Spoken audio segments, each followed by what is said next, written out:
The Rare Earth Showdown: How the New Resource War Will Shape Global Power in 2026. The race for control over rare earths and other critical minerals is rapidly escalating, and it's poised to become one of the most decisive battles shaping global markets and geopolitics in 2026. What was once a quiet competition for obscure metals has now turned into a full-scale economic arms race between the world's two biggest powers, the United States and China.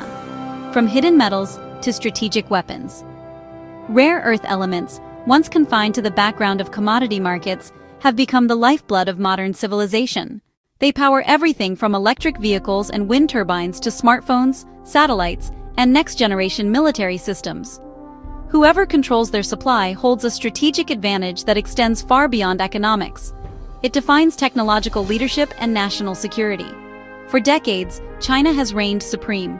The country controls roughly 70% of global mining and nearly 90% of refining capacity. This dominance has made global industries, from automakers to defense manufacturers, deeply dependent on Beijing's policies. A minor adjustment in China's export quotas or environmental standards can send shockwaves through supply chains worldwide. Washington strikes back. Now that monopoly is being challenged, the United States, under the Trump administration's renewed industrial strategy, has declared rare earths a matter of national security. Washington is funneling billions into domestic mining, investing in North American producers, and even considering a government-backed price floor to protect new suppliers from market shocks. Under its new Mine Baby Mine initiative, the U.S. is accelerating mining permits and building a strategic mineral reserve to prevent future shortages.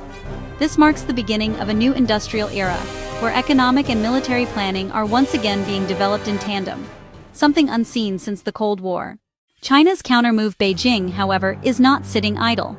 China has introduced stricter export controls, requiring special approval for the export of magnets containing even traces of domestically sourced rare earths. It has also expanded its restricted elements list to include holmium, erbium, thulium, europium, and ytterbium, signaling its readiness to use mineral supply as a geopolitical lever. The message is unmistakable. Control the materials, control the future. A global race for alternatives. This tightening of supply has triggered a worldwide scramble. Western governments are rushing to fund new resource projects across Australia, North America, and Africa. Private equity firms, sovereign wealth funds, and multinational corporations are following suit, racing to secure early stakes in the mines and processing plants that will fuel the next generation of industrial growth. Investors, too, are realigning their strategies. Rare earths are no longer viewed as niche investments tied to electric cars. They are now recognized as the backbone of 21st-century power, both economic and military. The sheer volume of global capital flowing into these markets shows that this transformation is only beginning. Opportunity in volatility. Still, the road ahead won't be smooth.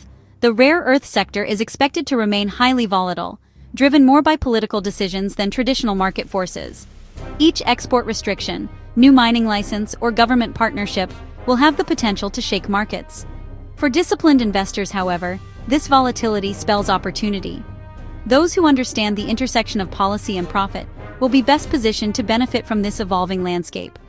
Diversification will be key. Beyond mining, major opportunities lie in refining, recycling, and clean extraction technologies. Companies pioneering faster, cheaper, and more sustainable methods to process critical minerals could become the blue-chip giants of the coming decade. Likewise, innovations in magnet and battery recycling could play a vital role in reducing dependence on primary extraction. A redefinition of power. This rare earths arms race is more than an economic struggle. It represents a fundamental shift in global power. Control over the materials that make modern life possible has become the new frontier of influence. Rare earths now stand at the crossroads of industrial policy, green energy, and national defense. The competition to control them will shape not just 2026, but the balance of power for years to come. In this new era, those who command the minerals will command the future.